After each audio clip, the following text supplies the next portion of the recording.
دونوں فریقوں یعنی کافر و مومن کی مثال ایسی ہے جیسے ایک اندھا بہرا ہو اور ایک دیکھتا سنتا. بھلا دونوں کا حال یکساں ہو سکتا ہے؟ پھر تم سوچتے کیوں نہیں؟ اور ہم نے نوح کو ان کی قوم کی طرف بھیجا تو انہوں نے ان سے کہا کہ میں تم کو کھول کھول کر ڈر سنانے اور یہ پیغام پہنچانے آیا ہوں کہ اللہ کے سوا کسی کی عبادت نہ کرو، مجھے تمہاری نسبت دردناک عذاب کا خوف ہے. تو ان کی قوم کے سردار جو کافر تھے کہنے لگے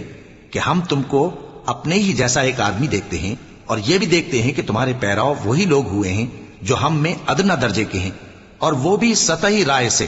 اور ہم تم میں اپنے اوپر کسی طرح کی فضیلت نہیں دیکھتے بلکہ تمہیں جھوٹا خیال کرتے ہیں.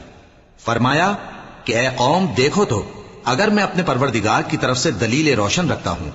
اور اس نے مجھے اپنے ہاں سے رحمت بخشی ہو جس کی حقیقت تم سے پوشیدہ ہو گئی ہے، تو کیا ہم اس کے لیے تمہیں مجبور کر سکتے ہیں جبکہ تم اس سے ناخوش ہو؟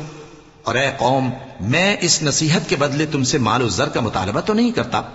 میرا صلہ تو اللہ کے ذمے ہے، اور جو لوگ ایمان لائے ہیں میں ان کو نکالنے والا بھی نہیں ہوں،